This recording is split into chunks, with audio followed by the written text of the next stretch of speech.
I would like, if I may, to take you on a strange journey.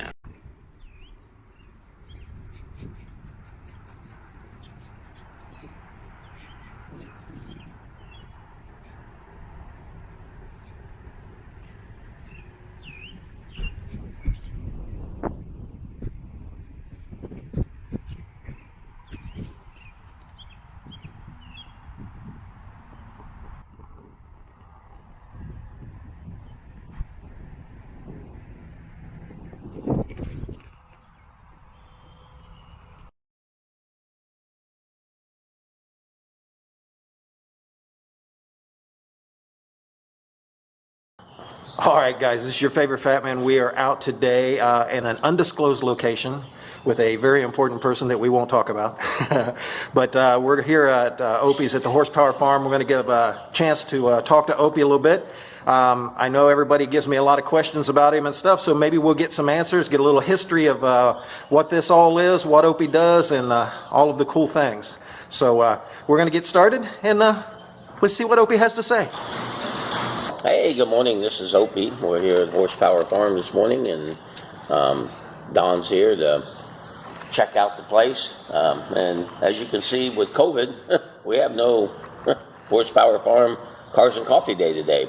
So normally on the first Saturday of every month, what we do is Cars and Coffee. We give free coffee, free donuts, and then we ask for donations, and we donate money to a local Wounded Warrior chapter, and we also help buy police dogs for police departments and protective vests for the police dogs. So that's something new that we started in the last 6 or 8 months, but it's been very successful, and that's kind of what goes on. And today it's really kind of boring because here we are, the first Saturday of the month, and there's no cars, there's no coffee, there's no donuts. And normally after this day is over at lunchtime, which we do this from 8 to 12, the first Saturday of every month. And then normally today we would have a Kentucky Derby party, we'd have a crawfish boil, and we'd have all kinds of people around all day. So this is really kind of a new experience for us to not have anything going on. So Don comes down all the time. He films the cars and films the people, and we see him everywhere, all the shows, and Don's always around and very hospitable and always talking to people, always, you know, sharing the car hobby with everybody, and we're glad he's here today. So we don't have all of our cars here. We probably have about maybe 12 cars in the garage today, but a few in the other garage and some at home. But anyway, Don's gonna show you around and talk to you about what we got here at Horsepower Farm. And you know, things are always moving and shaking around here, and we're always growing and trying to do more things and help out the community. And once this all gets done, we're going to invite everybody back down. Absolutely. So we hope in June we can have everybody back, and it'll be the start of a new car season. I think the car people right now are going crazy, nowhere to go, nothing to do. They can go out and drive their cars, just can't stop and BS with anybody. But we seem to always have a few people stopping by, and I'm sure even today while we're here, there'll be some people just driving in thinking maybe there's something going on, and they'll show up anyway. So anyway, that's what we do, and thanks for sharing. We're glad to share this with you. We're back in the garage here, and Don and I are the only people here today. Seems kind of lonely. But anyway, you know, my wife and I, we've been married a little bit over 30 years now, and she almost feels like family. And but, you know, I've been a car collector all my life. I've always had cars, worked on cars, traded cars, you know, you name it, I've done it. So after I got out of the Army, I was a welder and a machinist when I was in the Army. And after I got out and kind of changed careers, and now I'm a medical salesperson. I sell cardiac ultrasound equipment, and I start collecting cars again. And then once I got married, my wife says we're never going to sell anything, so the collection just keeps growing. I mean, we don't have a lot of cars. We probably have 20 some cars now, but we don't really have a favorite make and a model. We pretty much, you know, whatever we see, we like. And my wife always says, I buy by color. So she'll say, we don't have that color. And then if I like the car, I buy it, just because she likes the color. So it's kind of funny how we do this. My wife was the director of the Cincinnati Concours d'Elegance for the last 10 or 11 years. I think maybe more than that, maybe 12. And I talked her into that position after she left the corporate world. And so she's kind of a car person too. So no matter where we go, we have tons of car people that we know all around the country and the world. And if you just look around the garage, and Don will probably show you, like all the automotive artists, there are a lot of friends of ours. So we have, you know, a lot of the artwork from these people. When they come for the concourse, they always stay with us and their family. And that's kind of what we do. And, you know, and it's fun. And the great thing is, you know, most people have a lot of cars, or they do have a car collection, but we do something that's kind of special. We share the cars that we have. So we let everybody drive our cars. We put cars out. We have car days. People come all the time and they borrow a car. They have a graduation, a wedding, or whatever. They just want to go out for the day. I say just come in, pick a car, and go drive it. You know, you got to put miles on these cars. And, you know, everybody sees Jay Leno driving around in his cars, and I think that's cool. And I don't know if Jay lets people drive his cars, but you know what? We let everybody drive ours. And I think that's kind of the fun thing. Because you can always take people out, put a smile on their face, but boy, when they come back and they drive it themselves, that's the biggest smile. That's the biggest reward that I think I can give anybody. And it's really kind of special to us to be able to do that. So, you know, I always say, you know, you want a new car, you want a car with air conditioning, you want a convertible, you know, you want a sports car, you want a fast car, whatever you got. Whatever you want, you know, if we ain't got it, maybe my wife will go buy it. Yeah, so anyway. I remember when you bought the Volkswagen Bug. The last one that I saw you get was the Yep. Beetle, and I really appreciate that. Another thing is that a lot of these organizations that you call, you'll talk to 2 or 3 representatives, you talk to this, you talk to that. When I call, you answer the phone. Yep. We're talking directly to you. That's how personable I believe that you are but different from some of the other places and organizations. And I'm not saying that that's bad for them, but it just makes me appreciate more how genuine you are to the people. And that's one of the reasons why I make the trip down here and try and do this as much as I can, because I really do appreciate the people that come in down here, because they are genuine people just like you. Yeah. Well, I think that's what, you know, we always get a lot of different people, and people say, wow, man, I've heard about this place or whatever. And I really wish today that everybody could see, and, you know, we'll probably continue this video, and when people are back, and then you can see, or, you know, Don will paste, you know, other photos and things. But, you know, that's what we try and do. You know, people always say, wow, you just let everybody come into your garage and your house and walk around. And, you know, I go, you know, it's my man cave, and you know what? Nobody's ever heard anything. Nobody's ever broke anything. And you know what? It's a garage, and, you know, to give it back, that's what, you know, my wife Sue and I are all about. You know, we just try and do what we can, and, you know, and it's really a lot of fun, you know, and you can't replace the smile on people's face when they come. And, you know, it's what's really interesting a lot of times is, you know, we have a lot of older people. Of course, I'm 63, but we have a lot of people 70s and 80s. And it's always really cool to watch, you know, the older guys walk around, look at the younger guys' cars, and the younger guys, you know, talking about the old guys and their stories. And, you know, I think that's what makes this kind of unique, you know, the setting that we have here. Because you go to a big Cars and Coffee, oh, look at that, we got a car coming in.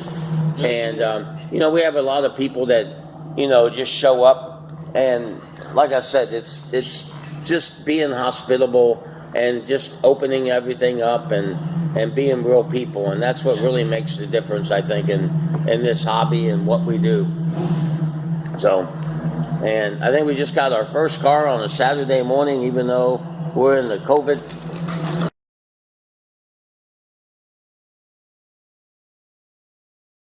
Anyway, but that's kind of what goes on at Horsepower Farm. Yeah, I always like it because people can come down and, like you were saying, the older people, they can relate back to, oh, I had one of those, or I was alive when that was new. For myself, that's what I always appreciate is I can remember back in the 60s and 70s and stuff, these cars coming out and how they were when they were new and everything. And I'm getting to be more like you too. My dad worked for General Motors for 33 years, and we used to be GM all the way. And to now it's me. I appreciate every one of them. I went through a whole Volkswagen phase and stuff. I went through all that in a truck phase, off-road phase. I went through all that, and I just love everything. Survivors thrill me more than anything. Now it's cool, and I'm not putting anything down. I never would.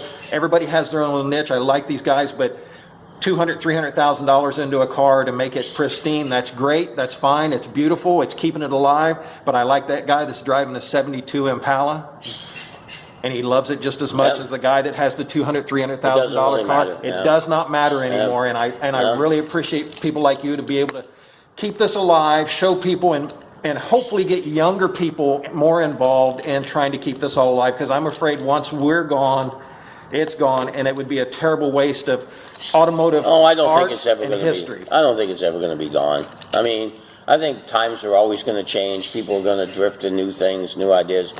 You know, we were talking last night, you know, we had a few people over, and, you know, we were talking about all the people that, you know, probably bought their Duesenbergs and, you know, their Bugattis or whatever back in the 60s.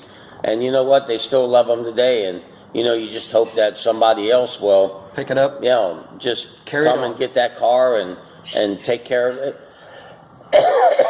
And if they don't want it, maybe they'll bring it to me and we'll put it here. As long as it's the right color. Well, I appreciate you giving me this rundown. We're going to stop back many more times as this goes all on and stuff, and we'll continue on. But for now, maybe we can take a second and we'll take a look at the cars. Let me see what's out here. Hey guys, what we're going to do is Opie's going to walk around and give a quick overview of the cars. He's going to tell you what they are, when he got them, things about them. We're going to do a quick one. We'll always do a comeback. We're going to come back throughout the season and do a more in-depth on each one of these. But I thought we'd give you a quick overview of them and see what's going on. So anyway, this is a 1962 Volkswagen that I just bought for my wife for a Christmas present. She can't even drive a stick shift, but that's her mission now, is to learn to drive a stick shift. But I was at a Porsche and Audi show, and they have every year that's put on by the local Volkswagen club, and I was just walking around. I help them judge cars every year, and anyway, so I saw this car. I thought it was really cute, and the guy had it for sale, so I bought it. And what's even more cool is the luggage you see on top of the car. Is I've had this luggage in my basement for like 30 years, and ever since we got married, I found this at some thrift shop, and it was all brand spanking new Samsonite luggage. Even got the keys still on the little tag here, but I don't know if I can see it. There you go. There's the key.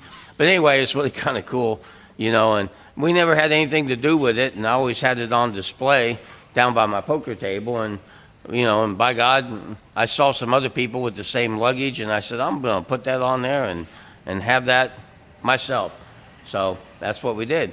So this is a 1999 Porsche, and I bought this from a guy I work with, and, you know, the only reason I bought it was his girlfriend said that she hated riding in it because it made her hair all messed up. So another car, one of my favorites, is my 66 Shelby. It's a 428 Super Cobra Jet 2.4 car, meaning 2 4-barrels. Next to that, we got a 1972 Pantera. We're working on that right now, and we've got it all restored, and it's all back to factory specs, but now we're putting fuel injection on the car, and we had the carburetor rebuilt, and a buddy of mine did that, and then somebody else said one day, like, are you going to put that carburetor back on there? And I go, yeah. And I go, it ain't going to run if you don't. And he goes, why don't you put fuel injection on there? And I go, you know what? That's a damn good idea. So we did. Up on top, we got a 70 Corvette. It's a 454. That's probably one of my first muscle cars that I ever bought. I bought that when I got out of the Army in 1980. Totally restored the car. Finished it in 88. It's probably gone about 3,000 miles since then. And now it's time to kind of restore it again and bring it back to its original color, which would be Donnybrook green. Over here, we got a 1966 427 Fairlane factory lightweight. This is a really cool car, 2 4-barrel car, 4-speed, really neat car, and very fast and a lot of fun. We got a 69 Mercury Cyclone over here. This is one of only 14 that has ever been made, and as a 428 is a factory drag pack car, and it's the only white one. So it's one of the cars that we have that we could actually say it's a one of one. We actually have 2 one of ones, and we have a 1970 GTO 455 Ram Air car that we're restoring right now. It's not here, and that's also right now a one of one. So we now have 2 one of one cars. So down below, up on top here, we have a 1970 429 Ford Cobra Jet, and that's a really nice car. All of our cars are all restored, they're factory original. And down below, we got a 96. We got a 96 a Mustang, and then this car was actually, I bought it from a lady in Monroe, and she's like 78 years old. And this lady owned this car, and her husband had bought it when he retired, and then he passed away. And I think it's got like 8,000 miles on it, and I think we've actually driven this car about 150 miles since we've owned it. And then over here, we got a 2015 Hellcat, and then up on top, we got a 1969 442 W30 car. And when I say everything's all restored, you can kind of look underneath and, you know, see how nice everything is. And that's how we do all the cars, and try and make them all original. And then up on top here, we have a 67 GTO. And this car was originally bought by Paul Brown and given to his secretary. And we got this car a little bit over 30 years ago, my wife and I. And I've driven this car on what we call a beach-to-beach tour. And we went from here to Cape May, New Jersey, Cape May, New Jersey, down to Virginia, all the way to California, California to the SEMA show, and SEMA home. And this is the only car that made it all the way out of like 14 cars that started. So that's kind of cool. And then I bought this 93 Camaro, which is a pace car. And I bought this in Middletown. And the guy I bought it from, when I bought it, had 140 original miles on it. And now I think it's got 188. And I don't know, I just bought it because it was kind of cool. But I thought it was really kind of interesting that the guy bought the car, but he never, ever drove it and enjoyed it. But I guess you could say I haven't either. But anyway, it's a lot of fun. So anyway, thanks for coming, and I hope you'll come back to the garage again, and we'll see you soon.